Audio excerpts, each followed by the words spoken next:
Bean rockets a 2-1 out to right center field. No doubt about it.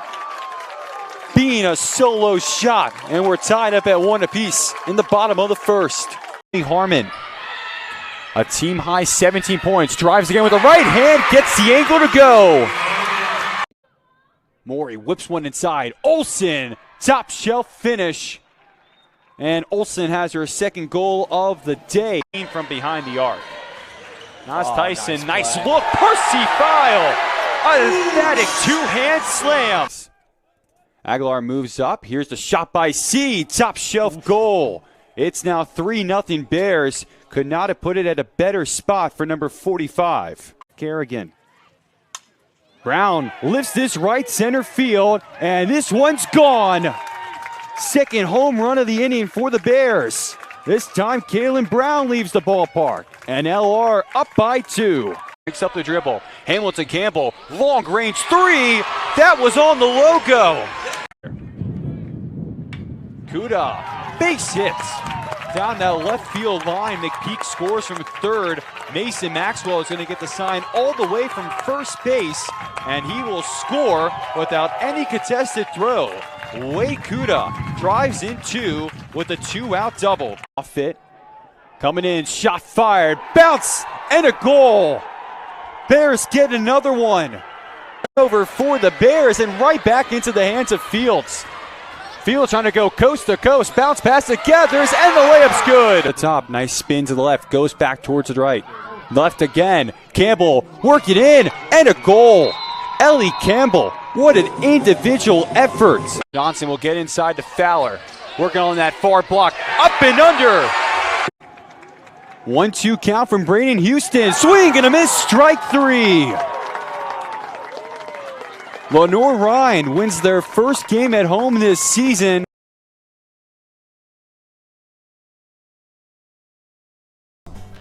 Hello, my name is Andy Loce. I'm joined alongside by Theo Drennan, and this is Get to Know You Jenga.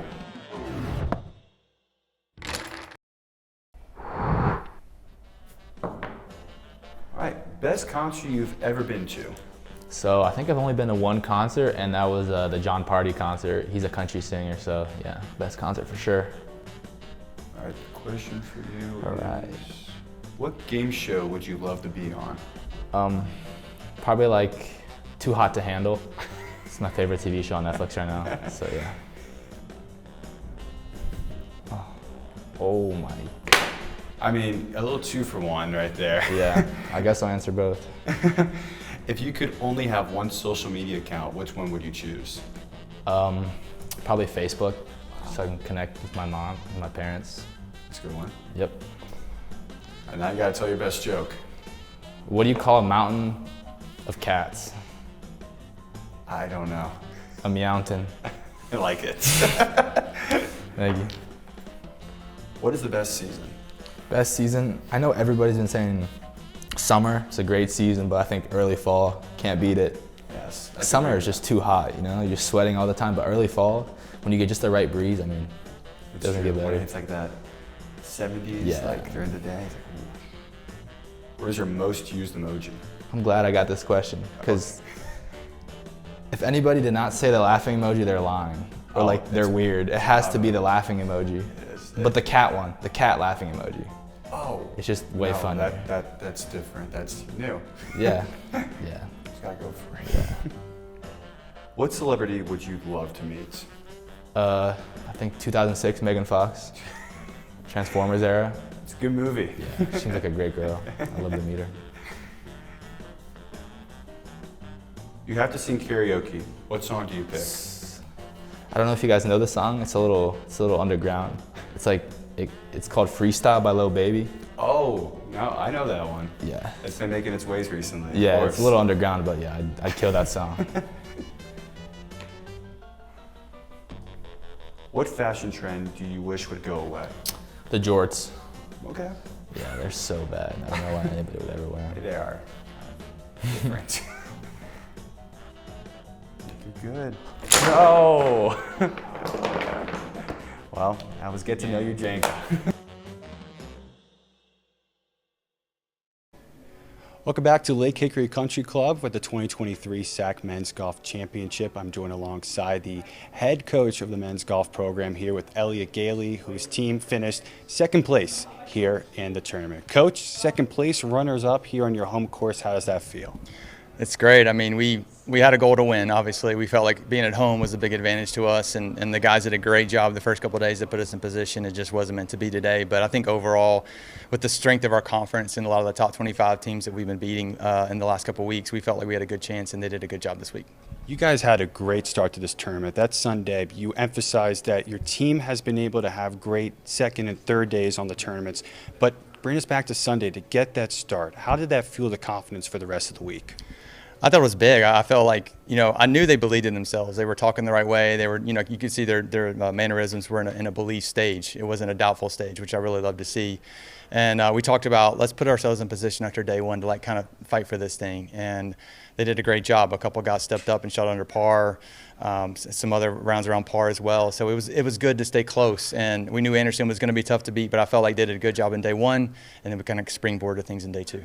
This is the best finish that this program has had at the SAC Championship since 2006. For you to lead these guys to that kind of result, we talked about it a little bit, but for 17 years now, we haven't had a result like this here at Lenoir-Rhyne, but this group was able to get it. Speak about that. Yeah, emotion. I've been here 8.5 years, so, and a lot of times we were in position. I mean, I was talking to Kim Pate and Flick, my administrator, and I'm like, we have good players. We're there.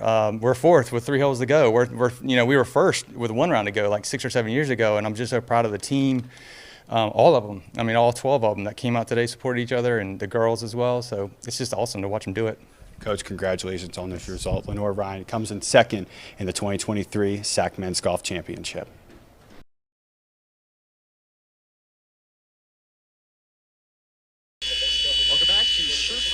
And a 45-36 lead for the Bears on top of the Trojans here on the Bears Sports Network, presented by NBA Roofing. LR looking to try to get their 10th conference win of the season, but also their 20th win of the year as well. Talk about it earlier as well, Ned. This team has really transformed. They had 11 wins last season, almost at 20. What does that say about the job that Coach Smith has done here at LR? I think it says a lot about the culture that he's developed, that you have so many for not winning. Here, I'll go to the next place. And this group hasn't done that. He's done a nice job, picking up a couple transfers and some freshmen who've given some good minutes. But I think it just really speaks to the way that he's built this program. Graham Smith with a 36-33 record here at LR coming in today. 70th game as the head honcho here for the Bears, as another block by McDowell. Make that 4 blocks now for number 4. She's got 6 points, 7 rebounds, 4 assists, and 4 blocks. Looks like an ultimate fantasy player out there. Shooting has been a struggle for McDowell, 2 of 8 from the floor, but outside of that, it's been very flawless for the forward of the Trojans. Nice pass by Fields to Crooks, and another block by McDowell, but Crooks pulled away, gets the bucket to go. Just how they're drawn up. I guess that does go down as an offensive rebound, so the Bears are winning in that category, which is a shocker to most people who keep an eye on South Atlantic Conference basketball. Yeah, right now they're out-rebounding Anderson 10-4 on the offensive boards. That's not a number that we thought we were going to see coming into today, and especially with 4 minutes to go in the third quarter, something we didn't think was going to be a reality. Sperlin on a nice drive to the bucket as she gets it to go. She now has 14 points, I should say, for the Trojans. I mean, she plays great against LR. We saw her back on December 17th. 22 points, and today she's got 14. She just knows how to read LR on the defense. Yeah, and I don't know if that was something talked about at halftime. Hey, let's get her going. Let's get Jalen going. But if not, she just said, hey, I'm going to get myself going, and I'm going to help bring this team back into the game, and she's certainly done her part. Trojans only down by 7. They haven't been able to get any closer to this in the third quarter as Hudson comes behind and strip it, and a personal foul will go against Bailey in the transition. Yeah, the Bears have had really active hands all night long. They've got a lot of deflections on post feeds. Even they're just trying to get the ball into the elbow to set some stuff up. So just a really nice job being active on the defensive end. But you mentioned the rebounding as well. 29 of 24 in favor of LR. The defensive rebounding, actually, Anderson is having a little advantage of 20-19. But that's really been one of the stories been talked about, how LR has been able to create second and third chance opportunities. Inbound goes to Fields, now out to Harmon. She'll think about a long two-point shot and connects for the Bears. Yeah, just nice job. You know, saw the defender go under the screen, just set herself up. Nice little mid-range jumper. Bears back up by 9 with under 3 minutes to go. Dow with it on the left elbow. She's got one-on-one defense, but pass it back up to Bailey. Sheridan, the freshman, trying to move on Harmon. Back out to McDowell. See if she can do something with it here. Tough shot, spinning away. Bailey comes in for the board, puts it back up, and it goes in. Right when we were talking about the offensive rebounding, Bailey comes away with a big offensive board. And 2 points out that possession for the Trojans. Yeah, and I mean, only their third and fourth second chance points. Geez, another block. That's unbelievable. McDowell just seems to be everywhere in the paint. Even Harmon can't get around number 4. As Stafford pushed it up fast, but 3-on-3 decided to slow things up. Get you cash in from deep. She can. McDowell, her first 3-point attempt of the night. It goes in, and she now has 9 points. And Anderson back within 4. Yeah, I mean, that's a big shot. She's been wreaking havoc on the defensive end. If she can get her offensive game going, that's going to be a tough matchup for anyone in the pink of Lenore Ryan to guard. Fields think about a long 2-point shot on the left elbow, and it's rebounded by Sheridan. She'll push it up here for the Trojans and get it into the hands of Stafford. Right now, only 8 points for the Bears in this third quarter, 3 of 16 shooting. It's not the way you wanted to come out the break, especially when you just put up a 24-point quarter in the second. Pass inside McDowell, but intercepted by Crooks. 2-on-1 for the Bears. Harmon gives it up to Gathers, and the layup is good. Nice little kiss off the window for Gathers. She now has 4 points and a much-needed bucket for the Bears to stop the troubling offense. Yeah, that's what they need. I mean, they need points at the rim, and they need to get out in transition. You know, they haven't gotten to the rim too much in this quarter, which I think is part of the reason they've shot the ball so poorly in the third. Sheridan goes into the corner, but finds McDowell inside the Bailey, and Hudson strips it away. Looking up court, gives it up to Harmon. She'll jump stop at the right elbow. Kicked out to Gathers, thinking triple. In and out, and rebounded by the Trojans. That was a good opportunity in transition. That's a look with Gathers that this team wants her to take, and just couldn't get that one to rattle in for her. The Bears will still have a chance to have an offensive possession to end this quarter with a 12-second differential between play clock and shot clock. Stafford goes cross court to Sheridan to the right elbow, off the right rim, rebounded by McDowell, and the put up is good. McDowell jumps into double figures as she now has 11 points for Anderson, 9 rebounds to go along with it, and 7 blocks. 7 blocks, that's unbelievable. Just nice job there, not settling for getting boxed out, working for that offensive rebound. Fields got to put something up. Bounce pass inside, and a nice layup by Hudson right before the horn. And the Bears will gladly end that third quarter off with some offense as they are able to go up by 6 heading into the final frame. It's going to be a good one to the finish here in Hickory, North Carolina. LR with a 53-47 lead over Anderson on the Bears Sports Network, presented by NBA Roofing. Well, this is going to be the lineup that he faces today for Lenore Ryan, and it gets led off by Blake being the left fielder. Great season so far for him. Then Cole Laskowski, Sal Caricato goes 2-3. Stanford McPeak, Kuda, the 4-5-6. Maxwell, Evans, and Stober round out that order here for LR. As we take a look at Blake Bean, up to 15 home runs on the season for Lenore Ryan. He is on pace to break that single season record, but very interesting to start things off how North Greenville lines up defensively against Blake Bean, as Long's first pitch is taken for strike one by Bean. A .382 hitter on the season with 43 RBIs. The transfer from Kalamazoo College has been lining up at the plate in his first 2 months of the season. 0-1 here to Bean, and he lifts this opposite way, but this will go out of play. And that will be strike 2, and the count goes 0-2. So you see a little shift right here. A shallow right fielder right now for North Greenville. Only one man to the left side. Absolutely. Bean's got a very interesting spray chart where he's on the ground to the pull side, but in the air, he will spray the entire outfield. We've seen some teams shift him completely to the pull side, including the outfielders, and he's burned a few people down by those championship banners in the left field corner. So North Greenville doing their homework, keeping their outfielders standard, but shifting on the ground to play the hard ground ball to the pull side. Here's the 1-2 to Bean, and he fouls this one back. And we'll do the 1-2 pitch once again. But that was against Mars Hill. Last series here at home for Lenoir-Rhyne. They went on the road, played 4 games, won all 4 of them, coming today with a 7-game win streak. Having that spray start as a left-handed hitter is such a crucial aspect to have. And he will lift this out towards left field. Moving over is going to be Hall, who makes the catch in front of the track for the first out of the inning. And you see right there Bean's ability to spray the ball to all fields. Slider stayed on the outer half of the plate, and Bean got a pretty good wood on that one right there. Not everything he wanted, but with 2 strikes, a very good at bat, good barrel there. Showed Laskowski a lot of pitches. Got to see the off speed from the on deck circle. So a quality at bat for Bean. So Cole Laskowski steps in, the .350 hitter on the season, and fouls this one straight back for strike 1. Now you wonder, is this something that North Greenville is going to pull all night? Because we talk about Bean, what he's able to do with the wide spray chart, but Laskowski has the same treatment going from the Crusaders. Yeah, and a lot of times lefties will pull hard on the ground. And interesting that they're doing it. For me, they're doing it to Laskowski. I don't think his spray chart reads exactly like that. Obviously, they know something or how they're going to pitch him. So we'll see if they stay in and he hits the ball hard on the ground.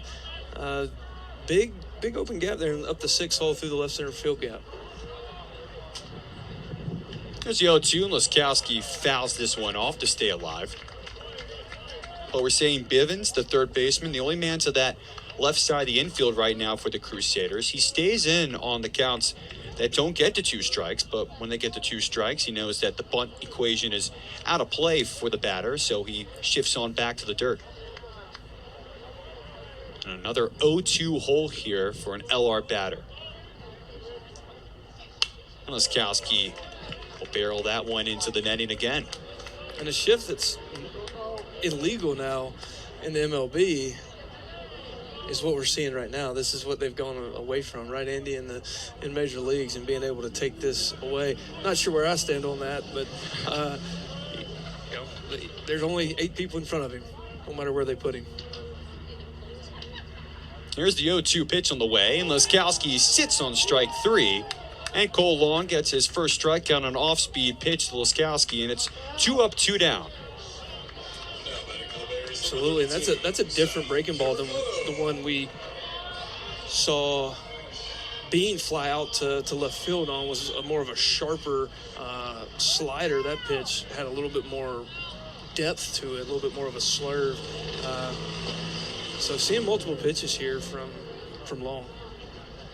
So Sal Caricato, and he steps in and takes the first strike there. Let's get a chance to give you this Crusaders defense right here. It's Hall out in left field. It's Malteith out at center field. Kloop is over at right field right now for the Crusaders. Bivens at third. Vasquez at shortstop. It's Roddy at second and Lewis at first. And Caricato puts this one down the left field line for a 2-out single.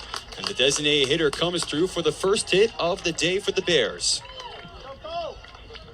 Good piece of hitting there by Caricato, and extending the inning, getting some more people in the box. Things that don't show up in the box score, but pay dividends in a 9-inning baseball game. The Lenoir-Rhyne catcher now climbs into the box for the Bears, and the catcher is John Mike Fail for North Greenville. As Stanford sits on the first pitch above the letters for ball 1. Sal Caricato has been getting a much more expanded role as of late. He now has 27 appearances in the 37 games that Lenoir-Rhyne has played, so he can make it 28 out of the 38 so far, including 24 starts on the season. And this one just gets it outside half with the strike 1 call. Cole Stanford, a .347 hitter on the season. For a catcher, he's getting plenty of starts. He has now started in 33 of the 38 for LR. And he swings on the 1-1, a nasty pitch there from Cole Long, and the count goes 1-2. And Andy, I think we're seeing why the Crusaders ran Cole Long out there. The ability to command multiple pitches for a true freshman. That right there is saying that they want him to pitch for them deep in the postseason, and commanding both sides of the plate, commanding a couple different pitches. Bright future ahead for this kid.